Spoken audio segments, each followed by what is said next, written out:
അറിയാത്ത നമ്പർ രാത്രി ഒന്നും എടുക്കാറില്ല. മെജോറിറ്റി കേസിൽ സ്റ്റാർ മാജിക്കുന്ന സമയത്ത് അറിയാത്ത നമ്പർ ഒന്നും എടുക്കാറില്ല.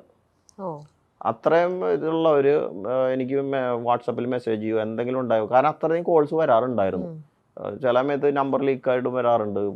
അപ്പോൾ ചിലപ്പോൾ ഓഫീസിലൊക്കെ കണക്ട് ചെയ്ത് വരുന്നത് ചിലപ്പോൾ UAE നിന്നൊക്കെ വിളിക്കുന്ന ആൾക്കാരാണ്, പക്ഷെ ഞാൻ എടുക്കാറില്ല. അത്രയും വേണ്ട ആൾക്കാരൊക്കെ മെസ്സേജ് അയക്കും. അപ്പോൾ ഇതുപോലെ 2-3 കോൾസ് ഇങ്ങനെ വന്ന് കിടന്നു, ഞാൻ എടുത്തില്ല. അപ്പോൾ എൻ്റെ ഒരു ക്ലോസ് ഫ്രണ്ട് എന്നെ വിളിക്കുന്നു, അവൻ്റെ കോൾ വരുന്നു, അവനെ റിപ്പീറ്റ്ലി വിളിച്ചോണ്ടിരിക്കുക. അപ്പോഴാണ് ഞാൻ കാണുന്നത്. അപ്പോൾ ഉറക്കത്തിൽ ഞാൻ എടുക്കുമ്പോൾ പറയുന്നു, എടാ ഒരു ആക്സിഡൻ്റ് ഉണ്ടായിട്ടുണ്ട്, കൊല്ലം സുധി കുറച്ച് ക്രിട്ടിക്കലാണ്, അപ്പോൾ കൂടെ ബിനു അടിമാലിയുണ്ട്, അങ്ങനെയാണ്, ഹോസ്പിറ്റലിലാണ്, ഇങ്ങനെ ഒന്ന് നീ സംസാരിക്കണം, കുറേ പേര് നിന്നെ ട്രൈ ചെയ്യുന്നുണ്ട് ഹോസ്പിറ്റലിൽ നിന്ന് പറഞ്ഞു. അപ്പോൾ ഓക്കെ. അതിൻ്റെ തലേദിവസത്തെ കാര്യം എന്താണെന്ന് വെച്ച് കഴിഞ്ഞാൽ അതിൻ്റെ ഒരു 3 days മുമ്പ് ഞങ്ങൾക്ക് ഷൂട്ട് ഉണ്ടായിരുന്നു. ഷൂട്ട് കഴിഞ്ഞ് ഇന്നൊരു ഇവൻറ്റ് നമ്മുടെ കോഴിക്കോട് ഹാപ്പൻ ചെയ്യുന്നുണ്ട്. അപ്പോൾ സാറിൻ്റെ അടുത്ത് പറഞ്ഞു സ്റ്റാർ മാജിക്കിൽ ആരെങ്കിലുമൊക്കെ ഒന്ന് കണക്ട് ചെയ്ത് വിടണം എന്ന് പറഞ്ഞു. ഒരുപാട് പേര് അതിനകത്ത് നമ്മൾ സംസാരിച്ചു. പലരും വരുന്നുണ്ടായിരുന്നില്ല, ചിലവർക്ക് ഡേറ്റ് പ്രശ്നം, ചിലവർക്ക് യാത്ര ചെയ്യാൻ പ്രശ്നം, അങ്ങനെയൊക്കെ പറഞ്ഞ് പലരും മാറി. അവസാനമാണ് സുധിച്ചേട്ടൻ അതിനകത്ത് അലൈനാവുന്നത്.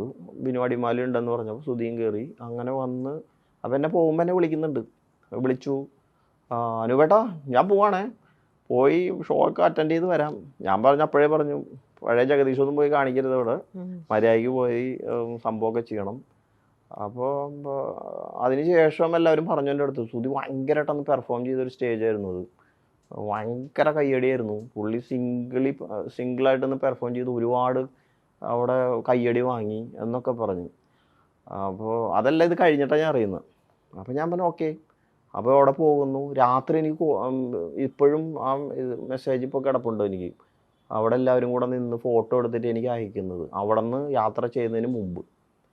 അപ്പോൾ അടിമാലിയും ബാക്കിയെല്ലാം കുറച്ച് ആർട്ടിസ്റ്റൊക്കെ ആയിട്ട് എനിക്ക് ഫോട്ടോ ഇട്ടിട്ടുണ്ട്. ആ ഫോട്ടോ ഞാൻ കണ്ട് രാത്രി അതിൻ്റെ എന്തോ പറഞ്ഞു വെച്ചു. അതിനുശേഷമാണ് ഞാൻ ഈ ഇൻസിഡൻറ്റിനെ പറ്റി അറിയുന്നത്. അപ്പം ഞാൻ ആദ്യം കേട്ടപ്പോൾ കുഴപ്പമില്ല, ഉറക്കത്തിൽ നിന്ന് എണീറ്റ് വരികയാണ്, അപ്പോൾ കുഴപ്പമൊന്നും ഉണ്ടാവില്ല, ഓക്കെ ആയിരിക്കും. അപ്പം നമ്മളങ്ങനെ ആശ്വസിക്കാനാണ് ശ്രമിക്കുന്നത്. അപ്പം നമ്മൾ അങ്ങനെ അത്രയും ക്രിട്ടിക്കൽ ചിന്തിക്കുന്നില്ല. അപ്പോൾ അവിടെ നിന്ന് തന്നെ വിളിക്കുന്നു, ഹോസ്പിറ്റലിലാണ്, വെന്റിലേറ്ററിലേക്ക് കയറ്റി, എന്തൊക്കെയോ പ്രശ്നങ്ങളുണ്ട്, പുറത്ത് ഞാൻ കണ്ടു സംസാരിച്ചു എന്ന് പറഞ്ഞു. അപ്പോൾ എനിക്ക് കുറച്ച് ആശ്വാസമായി. കണ്ട് സംസാരിച്ച ആളല്ലേ, പിന്നെ അങ്ങനെ കുഴപ്പമൊന്നും ഉണ്ടാവില്ല. അതിന് 10 മിനിറ്റ് കഴിഞ്ഞപ്പോഴും ചേട്ടൻ പോയി എന്നൊക്കെ പറഞ്ഞു. ഞാൻ പെട്ടെന്ന് എനിക്ക് എന്താണെന്നൊന്നും മനസ്സിലായില്ല. പകുതി ഉറക്കത്തിൻ്റെ മൂടും എല്ലാം കൊണ്ടും ഒരു മരവിപ്പായിരുന്നു. ശരി, കുറേ നേരം ഒരു മരവിപ്പായിരുന്നു. അപ്പം ഞാനതിങ്ങനെ ഇരുന്ന് ആലോചിച്ചു എന്ത് ചെയ്യാം, ഒന്നും പിടികിട്ടുന്നില്ല. അപ്പം ഞാൻ പെട്ടെന്ന് ആരെങ്കിലും വിളിക്കണമല്ലോ എന്നൊക്കെ വിചാരിച്ചു. സമയം ഇങ്ങനെ വെളുത്തുകൊണ്ടിരിക്കുന്നേ ഉള്ളൂ, ആരെ വിളിക്കും പെട്ടെന്ന് എന്നൊക്കെ വിചാരിച്ചു. അങ്ങനെയാണ് ഞാൻ നമ്മുടെ ഇവിടെ ഏതെങ്കിലും ആർട്ടിസ്റ്റോ നമ്മുടെ കൂടെയുള്ള ആൾക്കാരോ, അപ്പോൾ നമ്മുടെ കൂടെയുള്ള മിക്കവാറും ആൾക്കാർ പലരും കൊച്ചിയിലില്ല, ക്രൂ.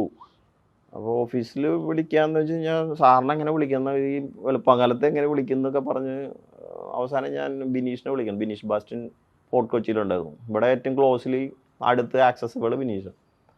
അപ്പോൾ ഞാൻ ബിനീഷിൻ്റെ അടുത്ത് പറഞ്ഞു, ബിനീഷ് ഇങ്ങനെ സംഭവം ഉണ്ട്, നമുക്കൊന്ന് അവിടം വരെ പോയാലോ എന്ന് പറഞ്ഞു. അപ്പോൾ തന്നെ ഞാൻ ബിനീഷ് വരാമെന്ന് പറഞ്ഞു.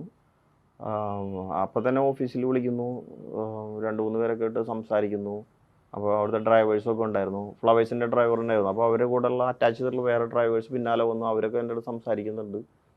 അവിടെ എത്തുന്നത് വരെ എനിക്ക് എന്തൊക്കെയോ സംഭവിക്കുന്നു, ഒന്നും മനസ്സിലാവുന്നില്ല. പലരും വിളിക്കുന്നു. അപ്പോൾ എന്നെയാണ് ഏൽപ്പിച്ചിരിക്കുന്നത് സുധിയുടെ വീട്ടിൽ അറിയിക്കാൻ.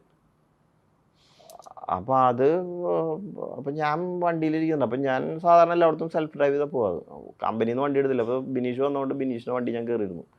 അപ്പോൾ എനിക്കൊരു കംഫർട്ടബിൾ ഒരാളും വേണം സംസാരിച്ച് പോകാൻ വേണ്ടി, ഷെയർ ചെയ്ത് പോകാൻ വേണ്ടി. അപ്പോൾ ഞാനിങ്ങനെ ഇരിക്കുകയാണ്. അപ്പോൾ എൻ്റെ അടുത്ത് ഹോസ്പിറ്റലിൽ നിന്ന് പറഞ്ഞു, പോയി ഇനൊന്നും ചെയ്യാനില്ല, ചേട്ടൻ ഔദ്യോഗികമായിട്ടും അവരെ അറിയിക്കണം എന്ന് പറഞ്ഞു. അപ്പോൾ ഇത് എങ്ങനെ അറിയിക്കും എന്നുള്ളതാണ് കാര്യം. സുധിച്ചേട്ടൻ എപ്പോഴും ഷൂട്ടിൻ്റെ ഇടയ്ക്ക് തന്നെ കട്ട് ചെയ്ത് കഴിഞ്ഞാൽ അപ്പോൾ പോയി നേരെ വിളിക്കും, ഭാര്യ വിളിച്ചിട്ടുണ്ട്, മകൻ വിളിച്ചിട്ടുണ്ട് എന്നൊക്കെ പറയുന്ന ആളാണ്.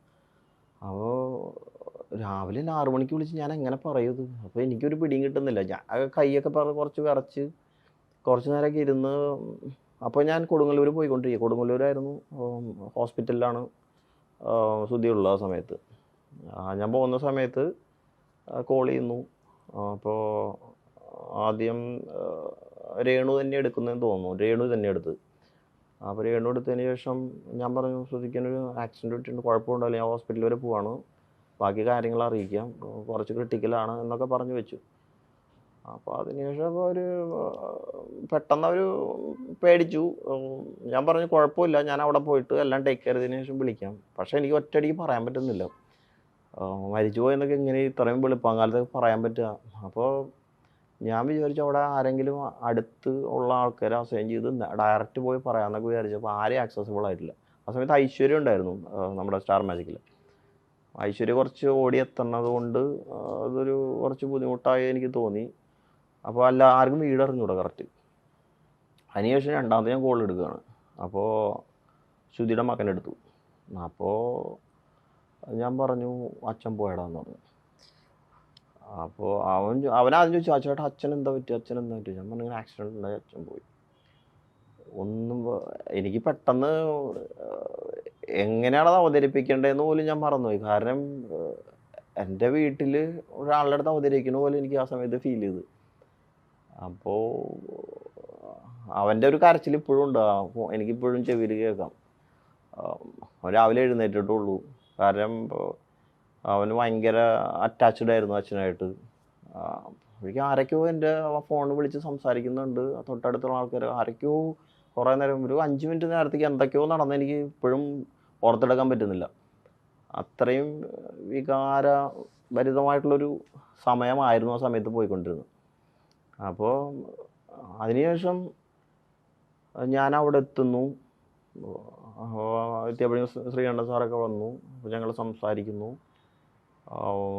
ഡോക്ടേഴ്സായിട്ട് സംസാരിക്കുന്നു. എന്താണ് സംഭവിച്ചത് എന്നും കൃത്യമായിട്ട് മനസ്സിലാവുന്നില്ല. കാരണം പലരും കേട്ടിട്ടുള്ള ഇതാണ്, ആക്സിഡൻറ്റ് സംഭവിച്ചു ഇങ്ങനെയാണ്.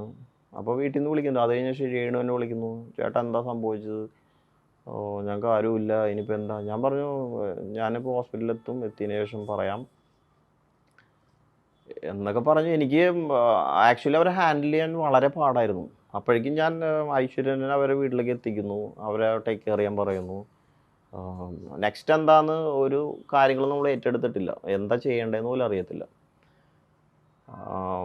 അപ്പോൾ കിച്ചുവാണ് എന്നെ ഇങ്ങനെ വിളിച്ചുകൊണ്ടിരിക്കുന്നത്. കിച്ചുവിനെ എനിക്ക് ആശ്വസിപ്പിക്കാൻ പറ്റുന്നില്ല. കിച്ചു അത്രയ്ക്കും അച്ഛനായിട്ട് അറ്റാച്ച്ഡ് ആയിരുന്നു. കാര്യം ഷൂട്ടിനൊക്കെ വരുമ്പോൾ മിക്ക സമയത്തും കിച്ചു ഉണ്ടാവും. ഫ്ലോറിലേക്ക് വന്നില്ലെങ്കിൽ പോലും ട്രാവൽ ചെയ്യുന്നതും ഈ അവസാന നാളുകളിലൊക്കെ സൂചിച്ചാടിൻ്റെ കൂടെ ഡ്രൈവ് ചെയ്ത് വന്നിരുന്ന കിച്ചുവായിരുന്നു. അപ്പോൾ അവനിങ്ങനെ സംസാരിക്കേണ്ട ഇനി ഞാൻ എന്ത് ചെയ്യും ചേട്ടാന്ന് ചോദിച്ചിട്ട് നമുക്ക് ആ സമയത്ത് റിപ്ലൈ ഇല്ല പലതിനും. നമ്മൾ തന്നെ ഒരു പ്രോഗ്രാമിന് വിട്ടിട്ട് കമ്പനി പ്രോഗ്രാം തന്നെയാണല്ലോ, അപ്പോൾ നമ്മളതിൻ്റെ റെസ്പോൺസിബിളാണ്. അവരെ ടേക്ക് കെയർ ചെയ്യേണ്ട ജോലി നമ്മുടെയാണ്. അതിലൂടെ പോകുമ്പോഴാണ് നമുക്ക് മനസ്സിലാവത്തുള്ളൂ എത്ര ഡീപ്പാണത്. എനിക്കത് ഇപ്പോഴും മനസ്സിൽ കിടക്കുന്ന ഒരു ഇൻസിഡൻ്റ്. അതുകൊണ്ടാണ് എനിക്ക് ഒരുപാട് ഓർത്തെടുക്കാതെ തന്നെ പറയാൻ പറ്റുന്നത്. പിന്നെ ഞങ്ങൾ അവിടെ കയറി കാണുന്നു. അപ്പോഴേക്കും കുറച്ച് ആൾക്കാരൊക്കെ വന്നു. എല്ലാം അതിൻ്റേതായ പെട്ടെന്ന് കാര്യങ്ങളൊക്കെ നടക്കുന്നുണ്ടായിരുന്നു. ഒരുപാട് പേര് വരുന്നു, കാണുന്നു. ഞാൻ നേരെ അതിനുശേഷം എന്നെ ഡോക്ടർ പറയുന്നു കാണണമെന്ന് വിചാരിച്ചു. അപ്പോൾ ഞാൻ കാണണമെന്ന് പറഞ്ഞു. കണ്ട് അപ്പോൾ മോർച്ചറിയിലായിരുന്നു, കയറുന്നു. മോർച്ചറിയിലായിരുന്നു. അപ്പോൾ അങ്ങോട്ട് മാറ്റിയിരുന്നു. അതൊക്കെ പെട്ടെന്നായിരുന്നു. അപ്പോൾ ഇല്ല, നമ്മളത് 2 ദിവസം മുമ്പ് കണ്ട അതേപോലെ തന്നെ ഒരാൾ കിടക്കുന്നു. എനിക്ക് ആക്ച്വലി അത് കൺട്രോൾ ചെയ്യാൻ പറ്റുന്നുണ്ടായിരുന്നില്ല. വിനീഷാണ് എന്നെ പിന്നെ ചേർത്ത് പിടിച്ച് പുറത്ത് കൊണ്ടുപോയത്.